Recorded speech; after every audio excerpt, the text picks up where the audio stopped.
mas eu criei um roteiro para a gente trabalhar essa parte, pelo menos ver alguns exemplos aí, para ter uma noção como que é feito, né, essa questão da execução das instruções pelo processador, qual que é o fluxo, né, como o registrador principal opera e como a gente consegue acessar o banco de memórias, o banco de memória RAM, configurar os registros. Então, não são muitos comandos, mas os comandos que existem são suficientes para a gente fazer aí coisas de simples a complexas, né, em assembly.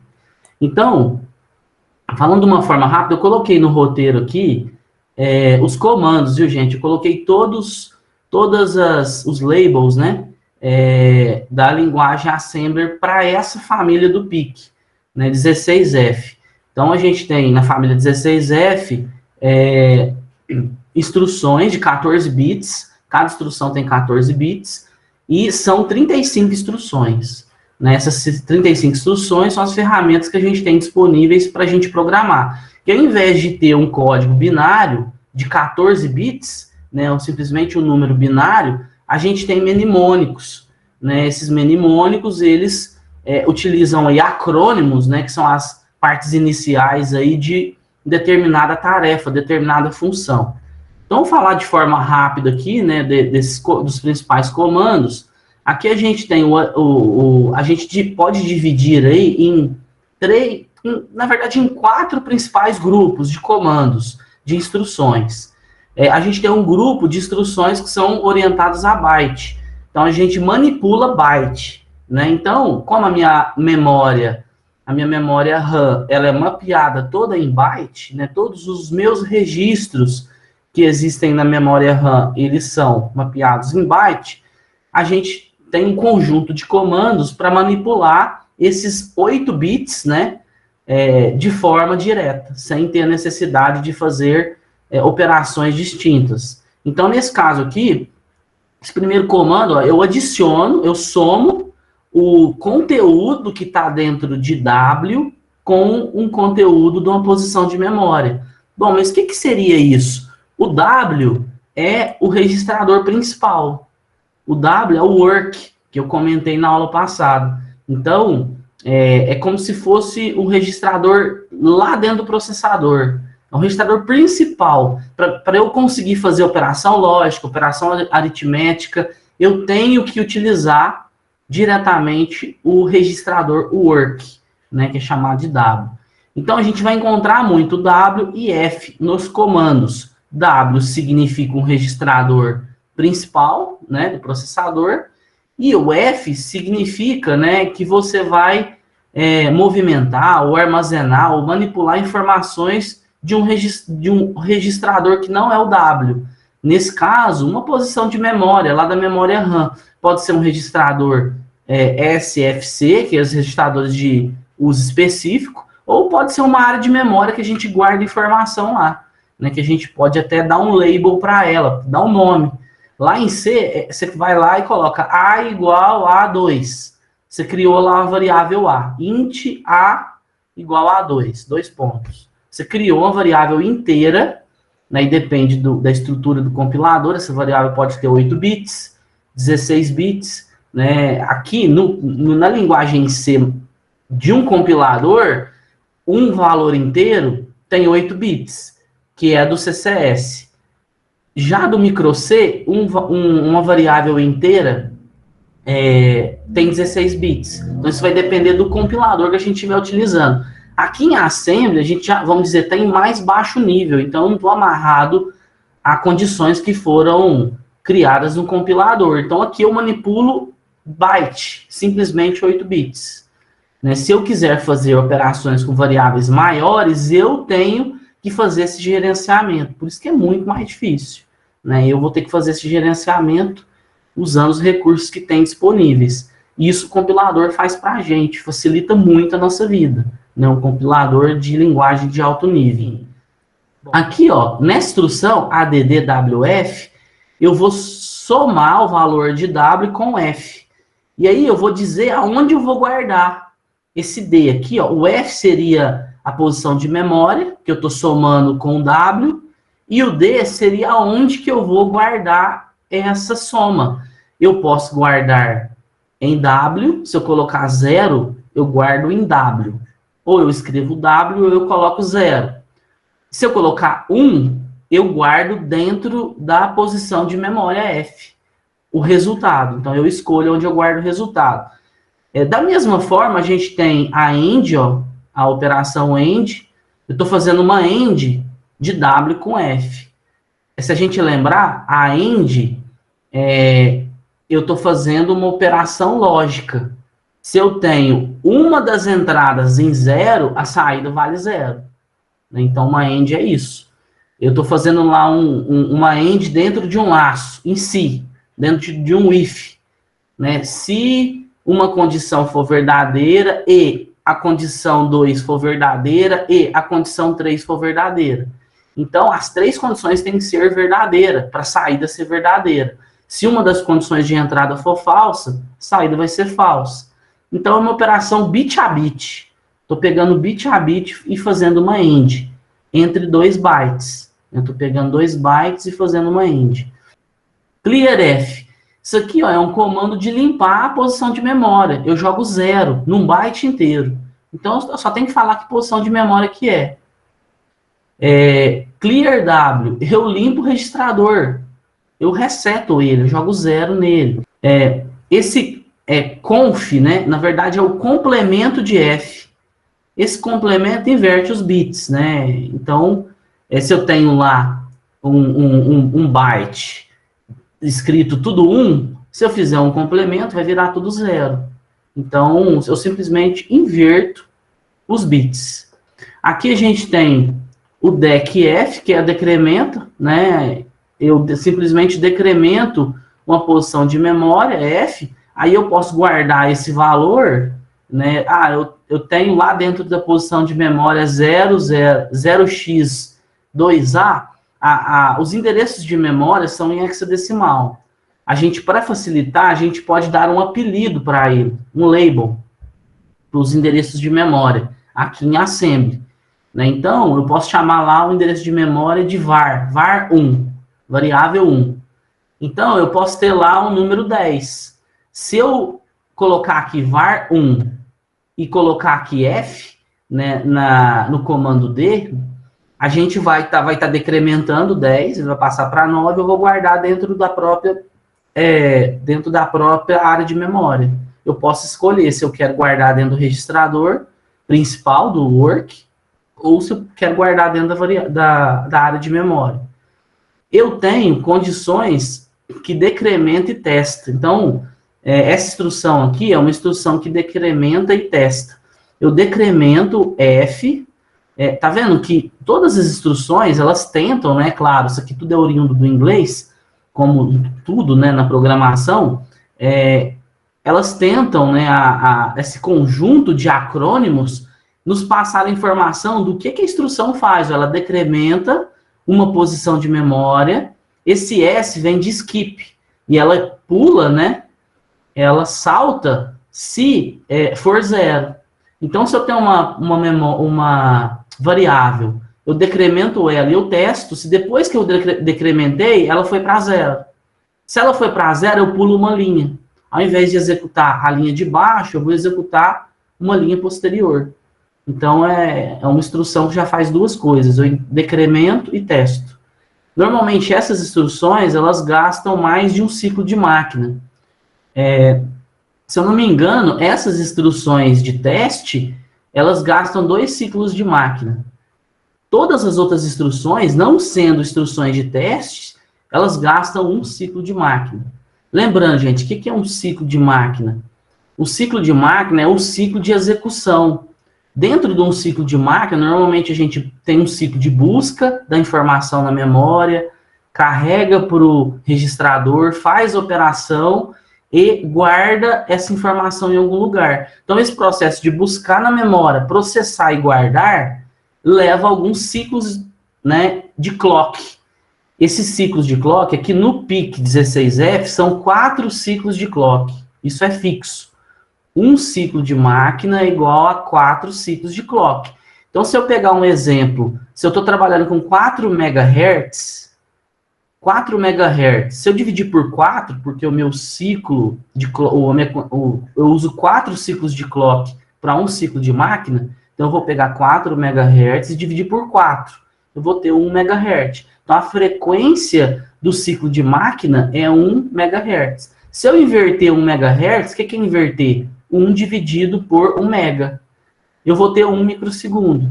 Então, um ciclo de máquina é 1 microsegundo. Então, se eu estou operando com um clock com uma frequência de 4 MHz, para eu executar uma instrução ADD-WF, eu gasto 1 microsegundo.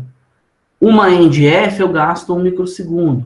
Uma CLEAR-F, eu gasto 1 microsegundo. Por isso que quanto mais alto o clock, a frequência de clock, mais coisas eu consigo fazer. Né? Mais instruções eu consigo processar. Porque cada instrução, o tempo de cada instrução vai ser menor.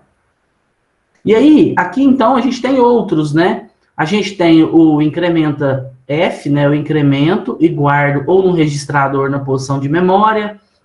A gente tem os dois combinados, eu incremento e pulo se for 0, certo? Além disso, a gente tem, ó, operação OR. Aí, gente, eu não vou comentar mais em detalhes, né? Aqui se repete. Operação OR. A gente tem uma operação MOVEF, que movimenta a variável, uma posição de memória, para o registrador. Vamos dizer assim, o raciocínio correto aqui, né, seria MOVEFW. Mas quem criou essas instruções, né, não quis pôr o W aqui, porque o W é o registrador principal, né, o registrador work, que está dentro do processador. Então, não quis, usou essa instrução. Então, MOVEF, eu pego o valor que está dentro de uma área de memória e guardo e transporto e copio para dentro do registrador W. WF, que é o contrário, eu pego do W e coloco dentro do F. Isto é, eu pego dentro do registrador e guardo dentro de uma posição de memória. A gente tem a operação NOP. O que é essa operação NOP? Essa operação não faz nada. Todo processador tem uma instrução NOP. Todo processador. Ah, mas para que eu vou usar o NOP? Você tem liberdade de usar a instrução, né, para inúmeras finalidades que você achar pertinente. O que é mais comum, realmente, a gente gastar um ciclo. Muitas vezes a gente precisa paralisar o programa. O programa, na verdade, tem que continuar rodando. Só que eu preciso gastar um tempo sem fazer nada, esperando alguma coisa acontecer. Vou dar um exemplo. Em conversor analógico digital, quando a gente lê um sinal analógico do mundo físico, a gente pega esse sinal analógico e joga para dentro de um conversor. Esse conversor, lá dentro do microcontrolador, ele tem um processo de sample e hold. Ele amostra e espera, amostra e espera. Se eu ler uma entrada analógica e já for utilizando esse valor lido, eu posso correr o risco dessa informação que eu li, ela não estar pronta. Porque o bloco de conversão digital analógico, ele leva um tempo para converter o sinal físico. Né? A gente tem tipo um capacitor na entrada. Para esse capacitor carregar e o conversor analógico digital converter isso para uma palavra digital. Se eu não gastar um tempo, segurar ali questões de microsegundos, esse valor fica errado. Isso já aconteceu muito comigo. Né? E acontece quando a gente vai trabalhar com conversor digital analógico, muitas vezes a gente vê lá, delay 1 microsegundo, 2 microsegundos. Aí você fala, nossa, para que isso aqui? Matar o programa 1 microsegundo, deixar o programa sem fazer nada. Mas, na verdade, além de ser um tempo muito pequeno, 1 microsegundo, nesse caso específico, a gente espera o conversor digital analógico terminar o processo de conversão. Eu chamei a função de conversão, só que o microprocessador é tão rápido que eu chamei e já posso ler. Só que o conversor digital analógico não converteu. Então, eu tenho que esperar ele terminar de converter. Então, muitas vezes eu uso uma instrução lá no alto nível de delay. Então, para criar uma instrução de delay, eu uso NOP. Em Assembler é NOP. Ah, mas quanto vale cada NOP? um ciclo de instrução. Ah, mas quanto vale cada ciclo de instrução? Depende do processador que você está usando, né, da família que você está usando. Você tem que saber lá o ciclo de máquina, o número dele, no nosso caso aqui é 4, e o clock. Se eu souber o clock, a frequência de operação do microcontrolador e o ciclo de máquina, eu acho o tempo de um ciclo de máquina. Aquele exemplo de 4 MHz, que eu, né, falei para vocês, daria um ciclo de máquina de 1 microsegundo. Então, se eu quiser produzir um tempo de 10 microsegundos, eu teria que colocar 10 instruções no OP. Então, seria uma forma. Certo? Aí eu tenho instruções de rotacionar bits. Isso aqui, ó, ajuda muito. Então, isso aqui tem C também, né? Eu rotaciono para a direita ou para a esquerda. Eu tenho o número 1. O número 1 em binário, em 8 bits, ele é 1, 0, 0, 0, 0, 0, 0, 0. Se eu quiser rotacionar ele para esquerda, ele vai andando. De 1, eu passei para 2, depois para 4, para 8, para 16, para 32, para 64, para 128 e estourei. Então, gente, porque é 8 bits. Se fosse, vamos supor, 16 bits, eu ia continuar. 512, 1024, 2048, 4096, aí vai até 16, até o último bit, né, que daria lá 32 mil e alguma coisa. Então eu consigo deslocar bit para direita e para esquerda. Eu consigo subtrair, né, a gente tem o comando de somar, mas tem o comando de subtrair. Agora aqui é similar. Eu vou subtrair W de F. Eu tenho esse comando swap F, né? Na verdade é uma troca de nibble. O nibble são 4 bits. Então, se eu tenho 8 bits, eu tenho 2 nibbles. Um nibble menos significativo e um nibble mais significativo. Então, eu inverto os 2 nibbles. E aqui, ó, lógica XOR. Veja que a gente tem aqui, ó, na verdade, são 3 registros. São 3 registros que a gente usa muito. Talvez o que a gente mais use é esse Z. Esses registros, eles estão lá dentro do status, né, daquele... são bits, né? Ele chama de flag aqui, gente. Flag é um bit de controle, é um bit indicador. É uma variável booleana, de um bit só. Então, ele pode ser 0 ou pode ser 1. Então, esses flags, a gente utiliza eles no nosso programa, depois de operações lógicas e operações aritméticas. A gente faz comparação usando esses flags. Então, se eu fiz uma operação lógica ou aritmética e o resultado deu 0, esse bit aqui, ó, vai para 1, vai para nível lógico 1. Então, eu posso testar ele. Se houve um estouro da minha variável, o bit carry, que é o bit C, vai para 1. Se houve um estouro do quarto bit para o quinto, o DC vai para 1. Então, a gente usa esses bits de controle na nossa lógica. Aqui, ó, são operações que a gente trabalha nível de bit, não mais byte. Então, até o momento, eu falei das operações, as instruções que trabalham com byte. Aqui, ó, eu vou manipular bit. Como que é isso, manipular bit? Aqui, eu basicamente, ó, eu não estou mais escrevendo ou lendo ou movimentando um byte. Aqui, ó, bit clear F. Então, eu estou resetando, aqui ele não usa o R para falar de reset, ele usa o clear, o C. Então, eu vou falar qual que é a memória, qual que é o byte e qual o bit desse byte. Ah, é o byte var 1.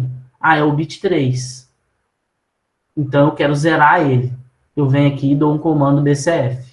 Ah, eu quero setar esse bit. O bit da posição 3 da variável var. Beleza, eu venho aqui BSF. E aqui, ó, são instruções de teste. Essas instruções, né, lembrando, a gente gasta 2 ciclos de máquina para executar elas. Aqui eu testo se esse bit ele vale 0. Ó, teste bit da posição de memória F. Se ele for 0, clear, skip, pule uma linha. Aqui é a mesma coisa, só que set. No lugar do clear, tem um comando set. Isto é, teste o bit da posição de memória F. Que bit? Você vai falar qual bit é aqui, ó, de 0 a 7. Se ele for 1, pule. Então é basicamente isso. Aqui, ó, a gente tem instruções, já que envolve literal e instruções de controle, que são os outros dois conjuntos de instruções que a gente tem. Aqui, ó, a gente comando de somar, de fazer AND, só que ao invés de eu usar uma posição de memória F, eu estou usando um número literal. Quando eu estou usando posição de memória, eu tenho que falar qual que é o endereço. Lá em C, a gente faz A é igual a B mais C. Estou somando duas variáveis, B e C, e guardando dentro de A. Isso, eu estou usando só posições de memória. Vamos supor que eu quisesse somar A é igual a B mais 3. 3 é um número literal. Não é um número que está guardado numa área de memória. Não é um valor armazenado numa área de memória. É um número literal. Então, eu estou simplesmente somando. Então, aqui a gente tem a operação AND do número literal com o registrador W. Esse call aqui, ó, ele chama uma subrotina, como se fosse uma função lá no C, né? Só que aqui a gente não passa parâmetro, mas a gente pode retornar valores, né? Então, o call, ele basicamente chama uma subrotina. Isso aqui é feito para você organizar também seu programa, né? Aqui a gente tem o clear WDT, que eu limpo o watchdog timer. Eu tenho a função goTo. A função goTo, eu desloco o meu programa. Eu estou executando a linha 300, eu quero pular para a linha 1010. Eu dou um goTo, só que a linha 1010 eu tenho que criar um label para ela, um rótulo. Aí eu vou e simplesmente eu chamei a linha 1010 de realiza cálculo. Aí goTo realiza cálculo, ele vai pular lá para aquela parte do seu programa. Então você dá um salto aqui. Isso aqui no Assembler é um negócio bom. Aí nesse caso eu tenho que lembrar que depois que eu desloquei para um outro lugar, eu não preciso necessariamente voltar. Eu só desloquei meu programa, goTo, tal, fui para outro lugar. Agora, quando eu dou um call, eu preciso voltar, né? Eu fui para um outro lugar, peguei o endereço que eu estava executando, guardei na pilha, por isso que é diferente. Aqui é uma subrotina. E aí, lá no final do call dessa função, dessa subrotina, você dá um return. Aí você precisa do return. Pode ser um return, que você não retorna nada, ou pode ser um return que você retorna um valor literal. Né? Então, por isso que você tem o retLW ou o return apenas. Normalmente, o ruim aqui do processador de um microcontrolador de 8 bits, essa limitação física ela é grande. Porque um microprocessador de 8 bits, quando eu falo assim, é um micro de 8 bits, eu estou me referindo à memória RAM e o barramento de dados. Eu estou falando que esse microcontrolador, ele processa informações de 8 bits, ele manipula informações de 8 bits. Então, consequentemente, se eu for trabalhar com valores maiores, com variáveis flutuantes, eu preciso emular isso. Então, eu preciso criar códigos para manipular essas informações, porém, lá no hardware, a nível de máquina, isso tudo é manipulado a 8 bits. Você está fazendo uma soma de dois números de 16 bits, lá na programação em C. Só que lá no hardware, na verdade, você está gerando um monte de linhas de instruções para fazer uma soma. Às vezes você tem lá 30 linhas de instruções em Assembler, para você fazer uma mera soma de dois valores de 16 bits. Por quê? Porque aqui no baixo nível, você está manipulando byte, você não está manipulando word, você não está manipulando double word, né? Então, isso aí é a dificuldade de trabalhar com coisas mais complexas no Assembly. Aí a gente tem também o subtração e XOR. Então, gente...